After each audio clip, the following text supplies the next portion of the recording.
हाय viewers, आज मैं आपके सामने लाई हूँ एनसीईआरटी क्लास 7 का चैप्टर नंबर 6 जो है the triangle and it's properties. किसी एक व्यूअर ने मुझे बोला है कि एनसीईआरटी का कुछ सिलेबस और कुछ चैप्टर्स अपलोड करो, तो आज मैं आपके सामने लाई हूँ क्लास 7 का चैप्टर नंबर 6 एनसीईआरटी। तो चलिए देखते हैं ट्रायंगल के कुछ प्रॉपर्टीज़। पहले ट्रायंगल के हम बारे में जानते हैं। ये ए बी और सी जो है ये वर्टाइसेस है हमारे, ठीक है। ये ए बी बी सी और ए सी जो है हमारी ये साइड्स हैं, ठीक है। ये ए बी और सी ये जो है हमारे एंगल्स है और एंगल को इस तरह से लिखा जाता है, इस तरह से। और ये जो डी है ये हमारा मीडियन ऑफ अ ट्रायंगल है। क्यों मीडियन ऑफ अ ट्रायंगल है? क्योंकि अगर आप देखोगे तो ये जो डी है इसने इस ट्रायंगल, ये जो डी है ये परपेंडिकुलर है बीसी पे, ठीक है। और ये जो ट्रायंगल, ये जो डी है ये बीसी को काट रहा है, यानी कि जो ट्रायंगल को है वो काट रहा है और इक्वल एंगल में और इक्वल में काट रहा है। और ये जो डी है वो 90 डिग्री में बना रहा है, इसीलिए इस एडी को हम एल्टीट्यूड भी कहेंगे। और ये जो डी है वो मीडियन है, median in the sense BD और डीसी इक्वल हो जाएगा हमारा, ठीक है। अब ट्रायंगल का जो सेकेंड आ जाता है, सेकेंड पॉइंट इसमें, ये जो ट्रायंगल आप देख रहे हो इसे नाम दे देती हूँ मैं ए बी सी, ठीक है। इसमें अगर आप देख रहे हो 1, 2 और जो 3 है ये हमारे इंटीरियर एंगल्स हैं और ये जो 4 है वो ट्रायंगल के बाहर है, यानी कि ये एक्सटीरियर एंगल है। तो इसका एक प्रॉपर्टीज बोलता है, ट्रायंगल का एक प्रॉपर्टीज बताता है कि जो एक्सटीरियर एंगल है, exterior angle equal to sum of its interior opposite angle. इसका मतलब हो जाता है कि एक्सटीरियर एंगल, अब मैंने जैसे बताया एक्सटीरियर एंगल हमारा हो जाता है, देखो एंगल को इस तरह से डिनोट करते हैं, ठीक है। सो 4 हमारा एक्सटीरियर एंगल हो जाता है और sum of the interior but opposite angle, इसको आप समझिए बहुत अच्छी तरह से। सम ऑफ द इंटीरियर, अब इंटीरियर तो 1, 2, 3 है, बट क्या बोल रहा है कि ऑपोजिट एंगल्स, यानी कि 4 का जो है वो ऑपोजिट, यानी कि 1 और 2 जो है उसका सम होता है 4, ठीक है। तो ये एक हो जाएगा हमारा प्रॉपर्टीज। आइए दूसरा प्रॉपर्टीज इसके देखते हैं हम। तो चलिए देखते हैं इसका तीसरा पॉइंट जो है हाइपोथेसिस थ्योरम। इसमें बोलता है ये जो है AC है ये हमारा हाइपोथेसिस है, तो AC का square equal to AB square plus BC square. ये कब यूज होगा? जब आपको अगर बोलेगा कि जैसे ये एक 4 सेंटीमीटर है, ये एक 5 सेंटीमीटर है और ये कितना होगा, ये वाला साइड कितना होगा, उस समय हम ये वाला यूज करेंगे। और दूसरा वाला होता है इसका जो 4th पॉइंट है हमारा कि ये जो ट्राइंगल है ABC, इसमें बोलता है कि AB plus AC will be greater then BC। जो इसका बेस है अगर इन दोनों का प्लस करोगे तो BC से बड़ा होगा, ठीक है। और चलिए स्टार्ट करते हैं। इस वीडियो में, इस सेशन में मैं आपके साथ सारे एक्सरसाइज डिस्कस करने वाली हूँ और सारे क्वेश्चंस नहीं डिस्कस करूंगी, बट इसके अंदर जो भी वैरायटीज ऑफ क्वेश्चंस है मैं सारे वो डिस्कस करूंगी। और उसके बाद एक बार इस वीडियो देखने के बाद आप सारे एक्सरसाइज, उसमें सारे क्वेश्चंस आप खुद कर पाओगे। तो मेरे साथ बने रहिए। अगर आपने पेन पेपर अगर लिया नहीं हुआ है तो पेन पेपर लीजिए। और चलिए देखते हैं एक्सरसाइज 6.2 से हम देखते हैं। एक्सरसाइज 6.2 से हम देखते हैं। इसमें जो पहला क्वेश्चन आता है, अगर आपको, मैं चलिए डायग्राम बना देती हूँ, A B C, ठीक है। ये वाला जो A का जो एंगल है वो 50 है और ये जो B का एंगल है ये 70 है और ये पूछ रहा है कि X। तो इसमें क्वेश्चन ये पूछ रहा है find the value of X, ये क्वेश्चन पूछ रहा है। अगर आपको याद है मैंने एक्सटीरियर वाला प्रॉपर्टी एक बताया था कि एक्सटीरियर एंगल, एक्सटीरियर ये वाला मैंने आपको बताया था कि exterior angle will be equal to the sum of interior opposite angle. अब हमारा एक्सटीरियर एंगल यहाँ पर क्या है, जो बाहर की तरफ एंगल बन रहा है वो है X। तो X ठीक है, और sum of the interior opposite angle, अब ये तो बराबर से हो जाएगा जो इसी के पास में, ये नहीं, तो ये जो ऑपोजिट एंगल जो है इंटीरियर, ठीक है, तो 70 50 प्लस 70, ठीक है, 50 प्लस 70 हो जाता है 120। बस ये आ गया इसका आंसर। तो चलिए देखते हैं सेकंड क्वेश्चन भी इसके एक्सरसाइज में, जो एक अलग वैरायटी ऑफ क्वेश्चन है, जो थोड़ा सा जो इसका जो फिगर है वो थोड़ा सा अलग है, तो थोड़ा सा कंफ्यूजन हो सकता है उसके लिए, इसलिए ये क्वेश्चन मैंने लिया है। बट एक्सरसाइज 6.2 में बस आपको ऐसे ही क्वेश्चन मिलेंगे। तो 70 ये एंगल है इसका एंगल है x, और ये जो है वो 100 है। तो सेम बस अप्लाई करना है, इसमें हमें x की वैल्यू फाइंड करनी है। अब इसमें बाहर कौन सा है, एक्सटीरियर एंगल 100 है, इक्वल टू ये दो ऑपोजिट है, sum of interior opposite angle, तो 70 प्लस x, बस x यहाँ रह जाएगा और 70 यहाँ आ जाएगा, तो इसका आंसर आ जाएगा 30। बस ये एक है। तो चलिए देखते हैं थर्ड क्वेश्चन। अगर आपने बुक नहीं खोला है एनसीईआरटी का तो खोलिए आप बुक और साथ में करते हैं, लीजिए आप पेन पेपर, और इसका जो तीसरा क्वेश्चन है वो भी देखते हैं, जो वैरायटी ऑफ क्वेश्चन है इस एक्सरसाइज में।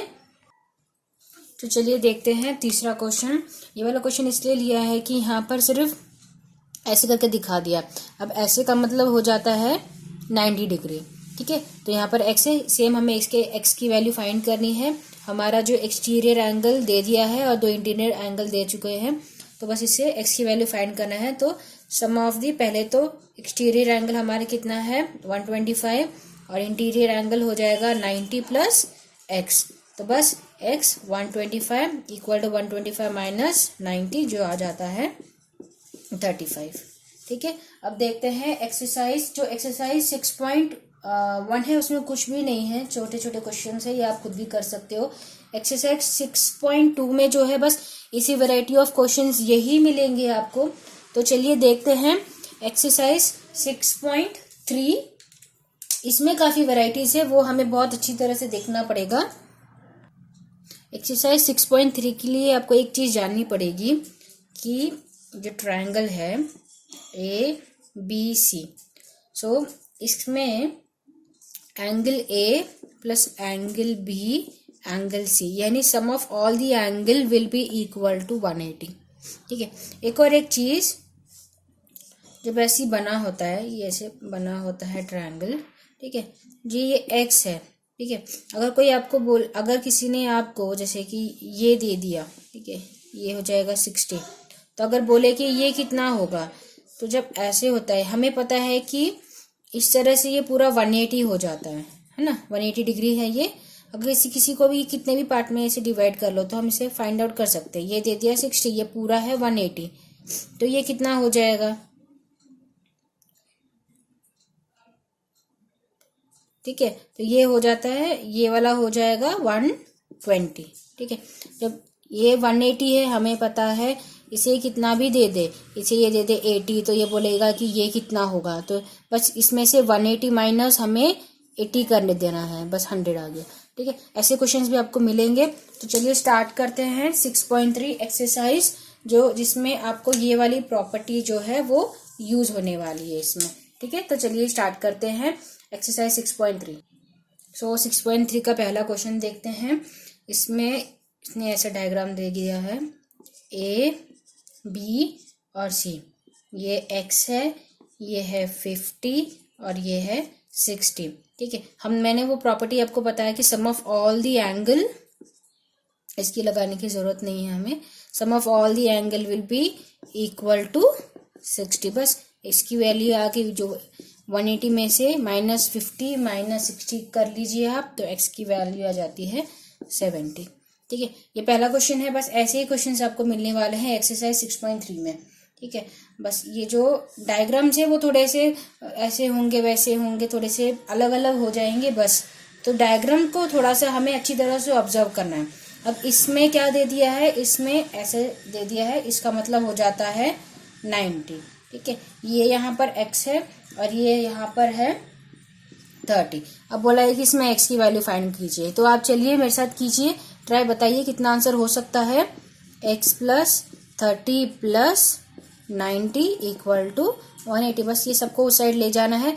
जब ये यहाँ पर इसकी साइन है प्लस, और जब ये यहाँ चले जाएगा तो ये माइनस में कन्वर्ट हो जाता है, तो -30 आ जाएगा और ये आ जाएगा -90, ठीक है। और जब इसे आप करोगे तो इसका आंसर आ जाएगा 60, ठीक है, क्योंकि 180 - 90 अगर करोगे तो 90 में से 30 करोगे तो 60, ठीक है। चलिए अब थर्ड क्वेश्चन देखते हैं, थर्ड वैरायटी ऑफ क्वेश्चन देखते हैं। इसमें ये जो है ट्रायंगल ABC, ठीक है, इसमें इसकी वैल्यू दे दी है 50 और इसको इन्होंने क्या कर दिया x और इसको x कह दिया। बस कुछ नहीं करना है, बहुत सिंपल क्वेश्चन से। क्वेश्चन को देख के थोड़ा कंफ्यूजन हो जाता है, कोई कंफ्यूज होने के लिए जरूरत नहीं है। बस आप पहले लिख लीजिए, लिखोगे तो आपका सारा, एक बार आप पेंसिल या पेन चलाने की कोशिश करोगे ना तो अपने आप रास्ते मिलते जाते हैं। और करेक्ट प्रॉपर्टीज में, करेक्ट फॉर्मूलेज में सिर्फ सेट करना होता है, मैथ्स का बस यही एक रूल है, ठीक है। तो क्या बोला, sum of all the angle should be equal to 80, तो 50 + x इक्वल टू 180, ठीक है। ये x को इधर रख लीजिए आप, 180 जैसे हम ऊपर करते आ रहे हैं वैसे इस 50 को यहाँ लेकर आ जाइए तो -50 हो जाएगा। तो इसका क्या हो जाता है, 180 - 50 अब करोगे तो 30, ठीक है। यहाँ पे क्या है, 2x है ना, यहाँ पर 2x है, तो यहाँ पर x के आगे कुछ नहीं, इसका मतलब क्या है, यहाँ पर 1 है, ठीक है। 1 + 1 कितना हो जाता है, 2 और x, ठीक है। तो यहाँ पर 2x है, तो यहाँ पर है कर क्या रहा है, ये मल्टीप्लाई है। तो जब ये यहाँ आ जाएगा इस साइड तो यहाँ पर वो डिवाइड हो जाता है, ठीक है। सो 130 के नीचे ये आ जाएगा, यानी कि इसे ये डिवाइड करेगा, बस डिवाइड कर लीजिए तो इसका आंसर आ जाता है 65। सो x की वैल्यू आ जाती है 65। तो चलिए देखते हैं चौथा क्वेश्चन, चलिए देखते हैं चौथा क्वेश्चन एक्सरसाइज 6.3 का।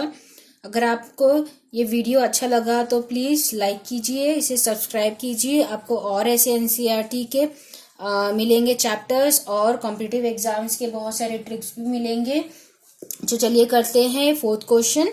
जैसे कि मैंने आपको बताया था कि ये वाला जो पूरा हो जाता है वो 180। अब यहाँ पर y ये नहीं दिया हुआ है बट ये वाला दे चुका है 120, ठीक है। तो अगर 120 + y इक्वल टू कितना हो जाएगा, 180, बस y को रखिए और 120 को इस साइड लेकर आ जाइए, ठीक है।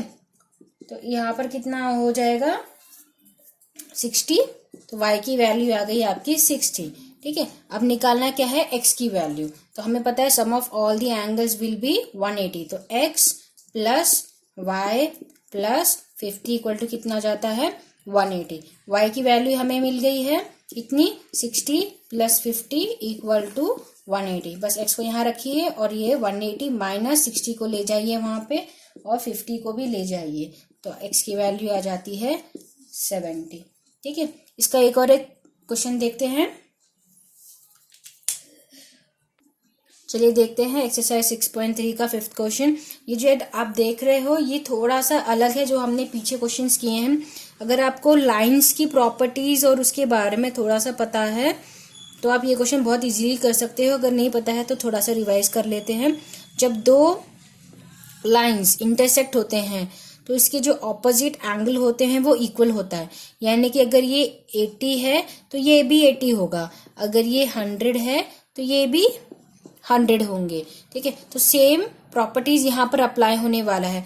ये 80 है तो y भी कितना हो जाएगा, हमारा 80 हो जाएगा। तो y की वैल्यू तो फाइंड आउट हो गई, क्यों, क्योंकि ये दोनों ऑपोजिट एंगल जो है वो इक्वल है। बस अभी x की वैल्यू फाइंड करना है, तो लिख लिए जो sum of the all angle should be 180, ठीक है। So y + x + 50 equal to 180। y की वैल्यू पता चल गई हमें 80 प्लस x की नहीं पता चली अभी तक, x की हमें फाइंड करनी पड़ेगी, +50 इक्वल टू 180। बस x को यहाँ रखिए और जो 80 है और जो 50 है उसको यहाँ पर लेकर आ जाइए। तो -80 - 50, 180 - 80 किया तो 100 और 100 में से अगर 50 गया तो 50। बस x की वैल्यू आ गई 50। बस ऐसे ही क्वेश्चन आपको दिखेंगे यहाँ इसमें। एक और एक क्वेश्चन करते हैं, दो क्वेश्चंस करते हैं इसमें जो थोड़े से अलग हैं। तो चलिए पेन पेपर लीजिए और ट्राई करते हैं। अगर आपने बुक नहीं ओपन की है NCERT की तो ओपन कीजिए, एक्सरसाइज 6.3। चलिए क्वेश्चन नंबर 5 देखते हैं। ये क्वेश्चन ओरली करने की कोशिश करते हैं, ठीक है। Opposite angle will be equal, तो ये 90 है तो y कितना हो जाएगा, 90, ठीक है। और इसके बाद यहाँ पर 2x है तो ये 2x हो जाएगा। तो कैसे इक्वेशन बनेगा, 90 प्लस 2x इक्वल टू 180। ठीक है, तो 2x यहाँ पर जब आ जाएगा 180 माइनस 90 हो जाएगा तो 90 हो जाएगा। और जब यहाँ पर 2 जो है वो डिवाइड हो जाएगा तो x की वैल्यू कैसे बनेगी, x की वैल्यू 90/2 यानी कि आ जाएगा 45। बहुत सिंपल क्वेश्चन था, है ना। इसमें से जो इस एक्सरसाइज में एक छोटा सा जो ट्रिकी क्वेश्चन है वो ये वाला है, ये वाला। ठीक है, यहाँ पर x है, ये भी x है, ये भी x है और ये जो है वो y है। ठीक है, मैंने जैसे कि आपको बताया था ऐसे। ठीक है, ये वाला कितना हो जाता है 180। अगर ये आप पूरा देखोगे तो कितना हो जाएगा, ये पूरा हो जाता है तो कितना हो जाता है 360। अब ये जो है जब दो लाइन इंटरसेक्ट कर रहे हैं, ऐसे कर रहा है, ठीक है, तो ये कितना हो जाएगा, ये पूरा जो है 60 है। ठीक है, अब 60 है और ये जो है वो इक्वल में डिवाइड कर रहा है, ये वाला।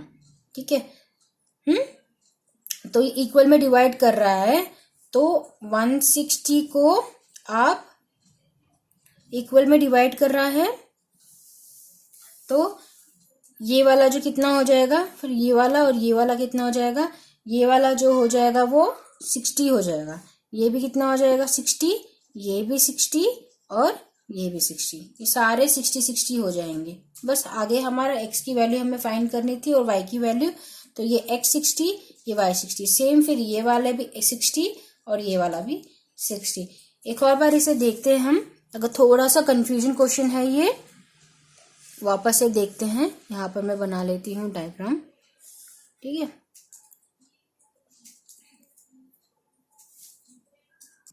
चलिए क्वेश्चन नंबर 6 एक और बार देखते हैं। जैसे कि मैंने बताया कि ये जो लाइंस है, ये जो है वो 2 लाइंस इंटरसेक्ट हो रहे हैं तो ये दोनों एंगल जो है वो इक्वल होंगे। ठीक है, मीन्स x और जो y है वो इक्वल होगा। तो मैंने क्या बोला था, ये 60 होगा, ये 60 होगा, ये जो पूरा है ये कितना हो जाता है 360। ठीक है, और ये जो इतना आता है 180, है ना। तो देखते हैं, जो मैंने बोला था कि ये 60, ये 60, ये 60, बस एक बार ऐड करके देखते हैं जो हमारा आंसर है वो सही है कि नहीं। ये जो है वो 360 तो आ ही नहीं रहा, यानी कि ये इसका सोल्यूशन नहीं है, ये गलत है। तो फिर क्या है, ऐसे हम एग्जाम्स में गेसिंग करते हैं तो गेसिंग नहीं करनी, कॉन्सेप्ट याद रहना चाहिए एग्जाम में। ठीक है, तो इसकी भी एक प्रॉपर्टी है, sum of the exterior angle will be 180। जैसे sum of the interior angle हमने पढ़ा था 180, तो वैसे ही sum of the exterior angle, यानी कि ये जो x है, इसे मिटा देते हैं थोड़ा सा, ये जो x है, ये x और ये x। ठीक है, सम ऑफ द एक्सटीरियर कौन कौन से है, ये x एक्सटीरियर है, sum of the exterior angle is 180, तो 3x हो जाएगा। क्यों, क्योंकि 1 2 3 है तो 3x इक्वल टू 180, तो x is equal to 180 divided by 3, तो जब इसे आप डिवाइड करोगे तो आपको 60 मिल जाएगा। ठीक है, तो ये इसका जो है ये करेक्ट सोल्यूशन है। ऐसे नहीं कि ये 60 है तो ये 60। आप एक बार उसे जब आंसर आता है ना तो उसे आप उसे रेक्टिफाई कीजिए, एक बार उसे फाइंड कीजिए कि आपने जो सोल्यूशन जो लिखा है वो सही है कि गलत है। तो आप अपने आंसर्स को खुद भी चेक कर सकते हो। ठीक है, तो चलिए देखते हैं एक्सरसाइज 6.4। तो चलिए देखते हैं एक्सरसाइज 6.4। इसमें जो फर्स्ट क्वेश्चन है उसमें पूछा है कि is it possible to have a triangle with the following sides. ठीक है, ऐसे 3 साइड्स दे दिए हैं, तो इसमें बोल रहा है कि ये पॉसिबल है कि इसके ट्राइंगल। ठीक है, पहले तो हमें पता होना चाहिए ट्राइंगल का जो प्रॉपर्टी मैंने आपको पहले बताया था स्टार्टिंग में, बहुत वीडियो के स्टार्टिंग में बताया था कि जो साइड है A B plus A C should be greater than किससे, बेस से, यानी कि BC से। ठीक है, तो आपको इसमें थोड़ा सा प्लस करना पड़ेगा। ठीक है, सबसे बड़ा तो ये है तो इसे आप छोड़ दीजिए, तो इन दोनों को प्लस कीजिए। 2 + 3 जो है वो 5 है, बड़ा हो रहा है, नहीं हो रहा, तो ये ट्राइंगल नहीं बनेगा। ठीक है, इन दोनों का प्लस किया तो 5 बड़ा है क्या, नहीं, ये तो इक्वल है, तो ये नहीं हो सकता है। ठीक है, ट्राइंगल। अब इन दोनों का प्लस कीजिए, 7 बड़ा है। ठीक है, इन दोनों को प्लस कीजिए, 3 + 6 कितना हो जाता है 9, तो 9 बड़ा है, तो ये पॉसिबल है, तो इसके लिए आपका आ जाएगा यस। ठीक है, अब इनको भी देखिए, ये जो है 6 और इन दोनों को आप प्लस करोगे 5, तो ये बड़ा हो रहा है, नहीं हो रहा है, तो ये बड़ा हो रहा है, तो ये भी नहीं पॉसिबल है, इसका भी नो। तो फिर इसमें सिर्फ ये जो सेकेंड है यही पॉसिबल है। ठीक है, अब इसका जो सेकेंड क्वेश्चन है इसमें बोला है कि पी क्यू आर जो एक ट्राइंगल है, जो ओ जो है वो इसका जो मिड पॉइंट है, इंटीरियर एक पॉइंट दे रखा है उन्होंने। ठीक है, अब ये बोल रहा है तो ये एक ट्राइंगल ही बनेगा अगर आप देखोगे इसे। ठीक है, इसे मिला लीजिए तो ये एक ट्राइंगल बन जाएगा। ठीक है, अब क्या बोल रहा है ये कि OP plus O Q should be greater than base, should be greater than P Q. हाँ, तो ये इसका आंसर आ जाएगा यस। ठीक है, अब ये वाला देखिए, O Q plus O R कहाँ, अच्छा ठीक है, ये वाला बोल रहा है वो, O R should be greater than Q R. हाँ देखो, ये वाला ट्राइंगल बन रहा है अभी, ये वाला। ठीक है, तो ये बेस हो जा रहा है ना, तो हाँ, तो इसका भी आंसर हो जाता है यस। ठीक है, थर्ड क्वेश्चन जो है O R plus O P plus R P. ठीक है, O R plus O P should be greater than R P. हाँ देखिए, इसको आप मिलाओगे तो ये एक ट्राइंगल बन रहा है, देखो ये एक ट्राइंगल बन रहा है और ये इसका बेस हो जाएगा, तो इसका भी आंसर हो जाता है यस। इस क्वेश्चन के लिए आपको ये वाला, ये एक्सरसाइज के लिए आपको ये वाला बहुत अच्छी तरह से आना चाहिए। बस आपको ये एक बार आ जाइए तो ये एक्सरसाइज आप बहुत सिंपली आप कर सकते हो। तो चलिए देखते हैं क्वेश्चन नंबर 3, 4 और 5 भी। चलिए क्वेश्चन नंबर 3 डिस्कस करते हैं, एक्सरसाइज 6.4 का। इसमें वो बोल रहा है कि एम जो है वो मीडियम है, मीन्स एम जो है वो ट्राइंगल को इक्वल पार्ट में डिवाइड कर रहा है। ठीक है, इसलिए B M equal to M C हो जाएगा। ठीक है, तो ये 2 ट्राइंगल बन रहा है, एक ट्राइंगल हो रहा है। इसमें क्या बोल रहा है कि is A B plus B C plus C A will be greater than 2am, होगा कि नहीं ये पूछ रहा है। Consider the sides of a triangle, तो इसके 2 ट्राइंगल बन रहे हैं, वो है ए बी एम और दूसरा ट्राइंगल बन रहा है ट्राइंगल ए एम सी। ठीक है, तो ये करते हैं इसे। अगर आप इस ट्राइंगल को आप कंसिडर करोगे, इस वाले साइड को, तो कैसे बनेगा, A B plus B M should be greater than A M हो जाएगा। और अब इसको कंसिडर करोगे तो A C plus M C should be greater than A M हो जाएगा। अब इन दोनों को कंबाइन कर लीजिए, ए बी, ये जैसे इक्वेशन 1 है, ये इक्वेशन 2 है, इन दोनों इक्वेशन को प्लस कर लीजिए, तो A B plus B M, अब इनको plus A C plus M C will be greater than A M plus A M, तो ये 2am हो जाएगा, ये है 2am हो जाएगा। ए बी प्लस ए सी, ये जो है बी एम और एम सी, अगर मैं बी एम प्लस अगर एम सी करती हूँ तो ये बी सी हो जाता है।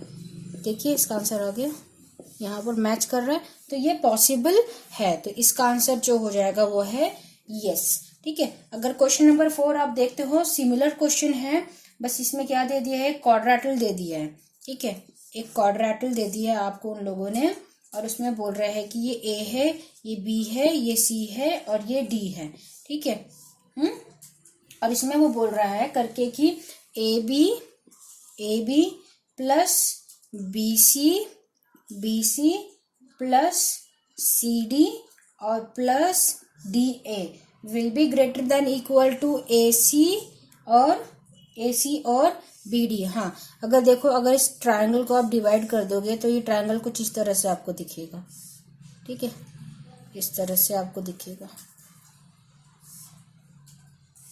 तो ये तो हाइपोथेसिस हो गया, यानी कि ये बेस हो गया। तो ऑब्वियसली जब आप इसको प्लस करोगे, इन सबको प्लस करोगे, तो ये जो है वो बड़ा ही होने वाला है। तो ये जो है इसका आंसर भी जो है यस है। अगर आपको देखना है तो हम कर सकते हैं। मैंने डिवाइड किसे किया है, इससे ए डी और ये सी। ठीक है, ये क्या था, डी सी और बी। ठीक है, कर लीजिए इसे अलग अलग। A D plus D C will be greater than A C, और इसका अगर देखोगे आप तो इसका क्या बनेगा, डी सी प्लस ये वाला C B will be greater than B D B या बी डी, जो भी आप कंसिडर कर सको, ठीक है। तो ये वाले हो जाएंगे। अब इनको इन दोनों की क्वेश्चन को प्लस कर लीजिए, तो जो आपको दिया है क्वेश्चन में उसके साथ मैच हो जाएगा। देखो ए डी, ठीक है, plus D C plus plus D C plus D C plus C B will be greater than A C plus, जैसे क्वेश्चन में बी डी दिया है तो हम बी डी लिख लेते हैं, ठीक है। अब इसमें एक चीज है अब कि यहाँ पर ए बी, हमने ए बी कंसिडर नहीं किया है ना। अगर ये जो है ए डी जो पैरेलल हो जाता है क्वाड्रेटल में नहीं तो पैरेललोग्राम में हो जाता है। देखिए आप क्वेश्चन के साथ मैच करने की कोशिश कीजिए, ए बी आना चाहिए, बट हमारा यहाँ पर क्या है बी डी, यानी कि हमने इस ये जो ट्रायंगल है इसे रॉन्ग कंसिडर किया है। तो क्या होता है हम एग्जाम में, जब हम एग्जाम में बैठते हैं हमें क्वेश्चंस तो पता होता है, ठीक है, बट कभी कभी कंसिडरेशन के लिए भी हमारे आंसर्स रॉन्ग हो जाते हैं। तो जो हमारे जो ट्रायंगल्स है वो करेक्ट कंसिडरेशन करने चाहिए, तो इस वे में आप कंसिडर नहीं करोगे, ठीक है। हमेशा क्वाड्रेटल में कैसे कंसिडर करना चाहिए आपको,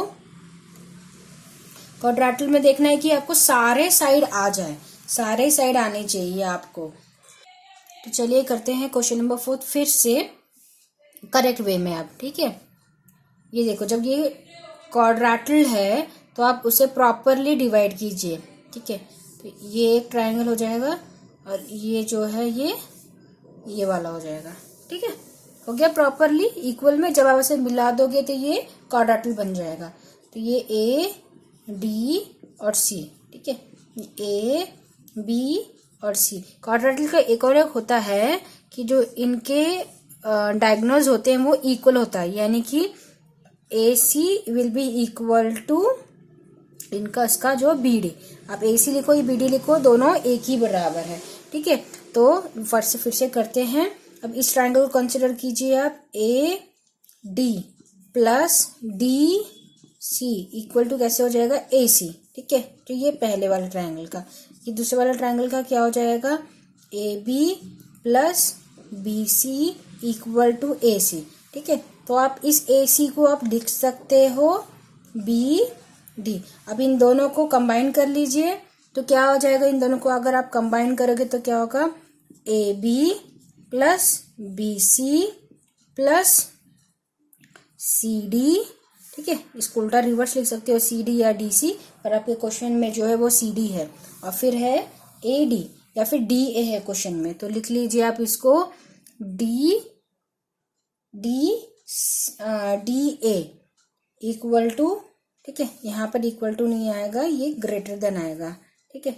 ग्रेटर देन किसका ए सी प्लस बी डी। अगर किसी क्वेश्चन में ऐसे भी दे देगा कि 2a इसकी जगह, तो कंफ्यूज नहीं होंगे क्योंकि ये दोनों बराबर है, या तो दे सकता है 2bd, तो ये दोनों बराबर ही हैं, ठीक है। जैसे नेक्स्ट क्वेश्चन में क्वेश्चन दिया हुआ है तो इसका जो आंसर है वो आएगा यस, कि yes A B plus B C plus C D plus A D या D A will be greater than A C plus B D, यानी कि जो इसके डायगोनल्स है। जो 5th क्वेश्चन है इसका, क्वेश्चन नंबर 5 भी कुछ क्वाड्रेटल के ऊपर ही है, ठीक है। इसमें क्या बोला, जैसे हमने इसमें क्या था कि ए बी, मैंने क्या बताया था कि A B plus B C plus C D plus D A will be greater than किसे A C plus B D. मैंने बताया था कि ये हो सकता है 2a या ये हो सकता है 2bd, क्योंकि डायगोनल जो है वो इक्वल हो जाता है, ठीक है। सो क्वेश्चन नंबर 5 में क्या बोला है, सेम इक्वेशन दे दिया है, बस क्या बोला है कि ग्रेटर देन नहीं, इसमें दे दिया है कि ये वाला इस साइड ग्रेटर है, वो भी कैसे 2 और ब्रैकेट में ए सी प्लस बी डी, ठीक है, जो कभी पॉसिबल हो ही नहीं सकता क्योंकि ये हमेशा इसका जो साइन है वो इस साइड ही होगा, ठीक है। और वो भी इसने क्या दे दिया है कि 2 भी नहीं पॉसिबल है, ठीक है। तो इसका जो 5th का आंसर है वो इसका आंसर आ जाएगा नो, ठीक है, चलिए देखते हैं एक्सरसाइज 6.5। तो चलिए करते हैं एक्सरसाइज 6.5। अब इसमें आपको पाइथागोरस थ्योरम वाला फॉर्मूला लगेगा, जो राइट एंगल ट्राइंगल है। ठीक है, राइट एंगल ट्राइंगल है तो ए बी सी, तो इसका फॉर्मूला हो जाएगा कि A C square equal to A B square plus B C का स्क्वायर। तो ये फॉर्मूला आपको इसमें लगने वाला है। तो चलिए देखते हैं क्वेश्चन नंबर 1। क्वेश्चन नंबर क्या बोल रहा है, P Q R is a triangle. ठीक है, P Q R is a triangle and right angle at P, मतलब राइट एंगल जो है वो पी है। ठीक है, तो ट्राइंगल क्या बन रहा है, क्यू और R. P Q R is a triangle, जो पी है और उसमें राइट एंगल ट्राइंगल बन रहा है। तो क्या है, पी क्यू जो है हमारा वो 10 सेंटीमीटर है। ठीक है, और जो क्यू आर जो है वो 24 सेंटीमीटर है। तो हमें क्या पूछ रहा है, हमें पूछ रहा है कि क्यू आर कितना होगा, यानी कि ये एक्स हो जाएगा। तो ये फॉर्मूले में हमें डाल देना है बस। तो क्या हो जाएगा, क्यू पी या P Q square plus P R का square equal to Q R का स्क्वायर। सो 100 का स्क्वायर प्लस 24 का स्क्वायर जो आ जाता है इतना। ठीक है, अब इसका आप निकाल लीजिए। 10 का जो स्क्वायर है वो 100 हो जाता है, प्लस 24 का जो स्क्वायर हो जाता है वो हो जाता है 5 7 6 हो जाता है। ठीक है, जो स्क्वायर के जो मल्टीप्लिकेशन के मैंने ट्रिक्स पीछे वीडियो में हमारे आइलन आईग्रो में मैंने अपलोड किया हुआ है, मल्टीप्लिकेशन का ट्रिक्स बहुत सिंपल ट्रिक है, आप उसे देखिए अगर आपने नहीं देखा है तो क्यू आर का स्क्वायर, बस इन दोनों को प्लस कीजिए 6 7 6 और क्यू आर का स्क्वायर। जब इस साइड ये आ जाएगा तो ये अंडर रूट हो जाएगा। ठीक है, बस अब इसे जब आप करोगे तो इसका रूट कैसे निकालना है मैं आपको एक बार दिखा देती हूँ। 6 7 6। ठीक है, अब हमें ऐसा लेना है, स्क्वायर हमेशा लेना पड़ता है हमें इसमें। ठीक है, अगर मैं यहाँ पे 3 लूँ तो 3 यहाँ पे 3 है तो यहाँ पे भी 3 आएगा, तो 3 3 जा 9 हो जाता है, तो 3 हम नहीं ले सकते, तो 3 से कम नंबर लेना पड़ेगा। ठीक है, तो 2 ले सकते हैं, तो 2 और यहाँ भी 2 2 2 जा जाता है 4। ठीक है, 7 6 नीचे इस तरह से होता है। ठीक है, 7 6 नीचे हो जाएगा, 2 नंबर का हमें पेयरिंग करना पड़ता है इसमें। तो यहाँ पे 6 - 4 आ जाता है 2। ठीक है, यहाँ 2 है तो यहाँ पे भी 2 हो जाएगा, तो यहाँ पे 4 आ जाएगा। और यहाँ पे कुछ ऐसे लेना पड़ेगा जो हम मल्टीप्लाई कर सके, जो हम यहाँ लिया है हमें वही यहाँ पर लेना पड़ेगा। ठीक है, तो 44 है, यहाँ पे ऐसा क्या ले कि जो हमारा है आंसर ये आ जाए। ठीक है, तो अगर हम 4 लेते हैं, 4 4 जा, है ना, 4 4 लेते हैं तो भी 16 आता है। 4 4 जा 16 और 4 4 जा 16, बट यहाँ पर आता है 176, जो गलत आ रहा है, मैच नहीं कर रहा है ना। तो यहाँ पे फिर क्या ले, 6 6 जा 36 होता है ना, तो यहाँ पर 6 है तो यहाँ पर 6 आ रहा है, तो 3। ठीक है, तो 6 4 जा 24 और 24 प्लस 3 करेंगे तो 27। ठीक है, इस तरह से आप स्क्वायर रूट जो है वो फाइंड कर सकते हैं। ठीक है, स्क्वायर रूट या क्यूब रूट इस तरह से निकलता है। तो यहाँ पर 6 आ जाएगा और यहाँ पर भी 6 आ जाएगा। ठीक है, सो 2 7 6, इसका आंसर 0। तो कितना आंसर आ गया आपका, 26 इसका आंसर आ गया। ठीक है, अब क्वेश्चन नंबर 2 करते हैं। क्वेश्चन नंबर 2 थोड़ा सा ट्रिकी है बट बहुत सिंपल है।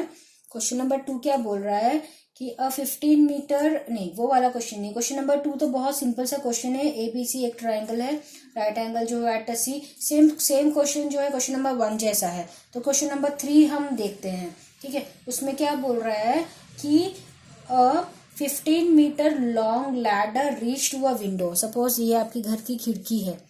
ठीक है, ये घर की खिड़की है और ये एक लैडर है। ठीक है, आपको ऊपर चढ़ना है लैडर से, तो ये जो लैडर है आपकी। ठीक है, और ये बोल रहा है कि 15 मीटर जो है वो लैडर है हमारा। ठीक है, वॉल को आया है और उसने क्या बोला है कि ये वाला जो है वो 12 मीटर है और ये फाइंड करना है। सेम है, इसमें आप फॉर्मूले में डाल दोगे तो आप इसका आंसर आ जाएगा। जैसे कि हाइपोथेसिस यहाँ पे 15 है तो 15 का स्क्वायर जो है, फिर ये 12 स्क्वायर और प्लस x स्क्वायर, x यही रह जाएगा, बस यहाँ पर जो है आपको 15 और ये माइनस में चले जाएगा और यहाँ पर 12 का स्क्वायर हो जाएगा। 15 जो होता है वो 2 2 5। अगर आपने मल्टीप्लिकेशन नहीं देखा है, मेरा मल्टीप्लिकेशन टिप, तो वो देखिए, आप उससे कितना भी बड़ा स्क्वायर निकाल सकते हो।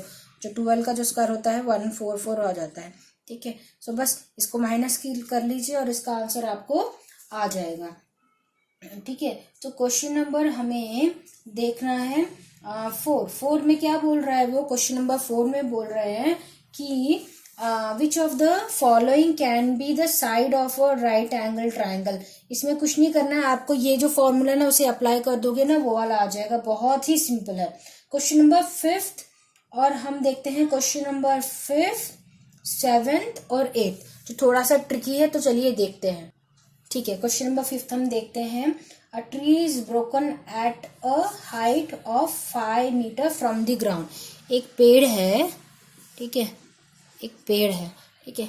वो बोल रहा है कि ग्राउंड से 5 मीटर के ऊपर से पेड़ कटा है, मतलब 5 मीटर ये है, 5 मीटर के ऊपर से पेड़ कटा हुआ है।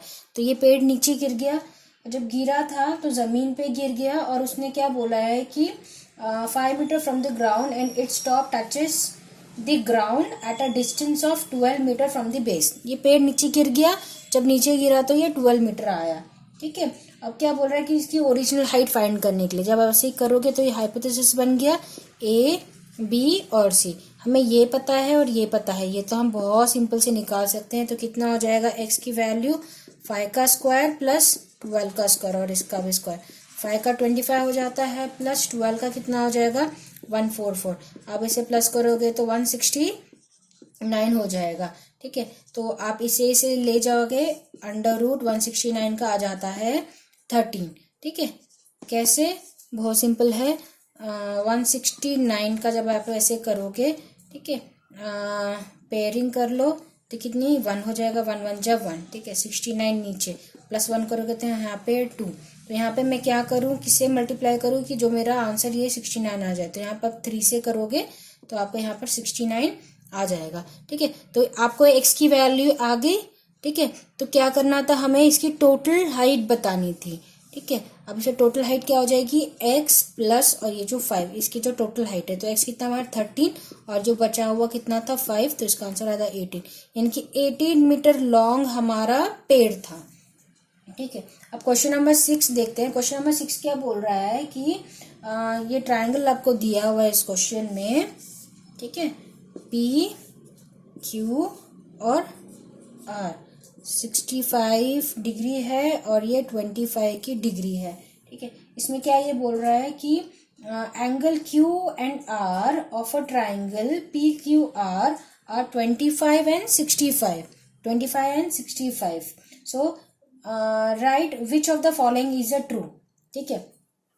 PQ स्क्वायर प्लस QR का square equal to R square, ठीक है। अब इसमें जो है इसका जो हाइपोथेसिस क्या बनेगा, इसका हाइपोथेसिस ये बनेगा, ठीक है। बाकी सब अगर आप इसे प्रॉपरली आप देखो उसे तो ये ऐसे बनेगा, ऐसे, ठीक है।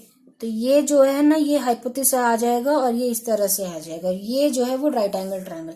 कभी भी अगर आप ऐसा फिगर देखो, ठीक है, ये जो होता है वो हमेशा राइट एंगल ट्रायंगल होता है, ठीक है। तो यानी कि ये जो है राइट एंगल ट्रायंगल, यानी कि ये जो है वो हमारा जो है हाइपोथेसिस हो जाता है, ठीक है। तो सिंपल है, अगर आप इसे ऑब्जर्व करोगे तो हाइपोथेसिस क्या है हमारा, Q और R इसका स्क्वायर, और बाकी जो है वो हमारा साइड जो है वो इसमें आ जाएंगे, ये वाला और ये वाला हो जाएगा। तो प्लस PQ और प्लस RP का स्क्वायर, ठीक है। ये जो है ये करेक्ट है। अगर आप इसमें देखो तो ये मैच करता है सिर्फ सेकंड से और बाकी सारे फॉल्स है, ठीक है। क्वेश्चन नंबर 7 और 8 देखते हैं। तो चलिए क्वेश्चन नंबर 7 देखते हैं। इसमें क्वेश्चन क्या बोल रहा है कि find the perimeter of rectangle whose length is 40, मतलब रेक्टेंगल का जो लेंथ है वो 40 है, ठीक है, सेंटीमीटर। जो डायगोनल है वो 41 है। ये तो पाइथागोरस जैसे ही हो जा रहा है हमारा, BCD से नाम दे दीजिए, पाइथागोरस जैसा हो रहा है। तो AC square equal to AD plus DC, है ना। तो AC कितना हमारा 41, इसका स्क्वायर, AD पता नहीं, इसे x मान लीजिए, प्लस DC हमारा कितना है 40, ठीक है। तो 41 का स्क्वायर माइनस 40 का स्क्वायर इक्वल टू x का स्क्वायर। जब 41 का आप करोगे मल्टीप्लिकेशन तो 1681 आएगा और माइनस 40 का करोगे तो 64 का जो होता है 16 और 2 0 इक्वल टू एक्स का स्क्वायर, माइनस करोगे तो 81 इक्वल टू एक्स स्क्वायर, यानी कि एक्स के अंदर रूट अंडर 81 और 81 का जाता है 9 क्योंकि 9 9 जा 81। तो ये आपकी एक्स की वैल्यू आ गई। अब पेरीमीटर क्या बोलता है हमारा, perimeter of rectangle, perimeter of rectangle का फॉर्मूला क्या है, 2 इंटू एल प्लस बी। ठीक है, 2 इंटू हमारा लेंथ कितना था 40 और हमारा अभी एक्स कितना आ गया, हमारा ब्रेथ कितना आ गया 9।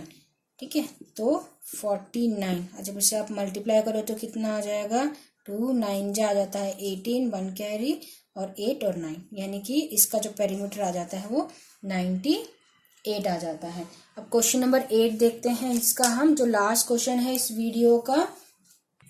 तो चलिए स्टार्ट करते हैं। ये वाला रोम्बस वाला, the diagonal of a rhombus, पहले रोम्बस बना लेते हैं हम। ठीक है, रोम्बस और रेक्टेंगल भी एक ही होता है। तो रोम्बस और इसमें क्या बोला, डायगोनल्स जो है वो हमारा एक 16 है और एक 30 है, यानी कि ये पूरा 16 और अगर ये कंसिडर करें तो ये पूरा 30। ठीक है, फाइंड इट्स पेरीमीटर। तो ये जो पूरा है 16 अगर इसका हाफ करोगे तो यानी कि इसका 8 आ जाता है सेंटीमीटर और ये 8 सेंटीमीटर। ठीक है, अगर इसको आप हाफ करोगे 30 को तो यानी कि ये 15 आ जाएगा और ये 15 आ जाएगा। ठीक है, तो अब इसे एक ट्रायंगल बना लेते हैं हम ऐसा। ठीक है, ये वाला मैं कंसिडर कर रही हूँ, ये ऊपर वाला। ठीक है, तो ये वाला आ गया 15 और ये हमने 16 कंसिडर किया था, तो ये वाला आ जाएगा 8। ठीक है, ये पूछा है, जब मैंने पीछे अगर आपको बताया था, आपको अगर याद है तो ये हो जाएगा ऐसे राइट एंगल, तो ये जो होगा वो हाइपोथेसिस आ जाएगा। तो बस इसको एक नाम दे दीजिए AOB। ठीक है, तो इसका कैसे हो जाएगा, AB का स्क्वायर फिर BO का स्क्वायर प्लस AO का स्क्वायर, तो 8 का स्क्वायर प्लस 15 का स्क्वायर, तो 8 का स्क्वायर कितना हो जाता है 64 प्लस और 15 का कैसे हो जाता है 225, इनको प्लस कीजिए 9, ये दोनों को प्लस करोगे तो कितना आ जाएगा हमारा 8 और 2। सो हमारा कितना आ रहा है AB, यानी कि हाइपोथेसिस 289। ठीक है, तो आप इसको रूट अंडर करोगे तो ये आ जाएगा 17। कैसे, क्योंकि ये 1 है, इसके कुछ शॉर्टकट्स भी है जो जल्दी ही मैं अपलोड करने वाली हूँ। तो आप प्लीज़ मेरे चैनल को सब्सक्राइब कीजिए कि अंडर रूट और squares, cubes, cube root, square root कैसे फाइंड आउट करते हैं, इसके भी ट्रिक्स मैं बहुत जल्दी बताऊंगी। तो यहाँ पर 9 है तो 7 7 जा जाता है 49, इसलिए 17 का जो है स्क्वायर रूट है। अब इसका पेरीमीटर कैसे फाइंड करेंगे हम, पेरीमीटर क्या होगा हमारा, इसका पेरीमीटर ऑफ रोम्बस पूछा उन्होंने, है ना। तो पेरीमीटर ऑफ रोम्बस का फॉर्मूला क्या होता है हमारा 4 इंटू साइड, यानी कि 4 इंटू 17, जब आप इसे मल्टीप्लाई करोगे तो 68 इसका आंसर आएगा। तो अगर आपको मेरे वीडियो को अगर आपको ट्रिक्स तो बहुत जल्दी ही आपको मिलने वाला है, तो मेरे इस वीडियो से आपको अगर फ़ायदा होता है तो प्लीज़ इसे सब्सक्राइब कीजिए। ऐसे बहुत सारे NCERT के आपको चैप्टर्स मिलेंगे। और आज मैंने आपसे जो ट्रायंगल है, जो क्लास 7th का जो चैप्टर है, चैप्टर नंबर 6, वो आपको आपके साथ डिस्कस किया था। ये पूरा चैप्टर मैंने इस वीडियो में कवर किया है, तो आप इसे अच्छी तरह से देखिए। ये चैप्टर बहुत ही सिंपल है, तो मेरे चैनल को सब्सक्राइब कीजिए, उसे लाइक कीजिए एंड थैंक यू।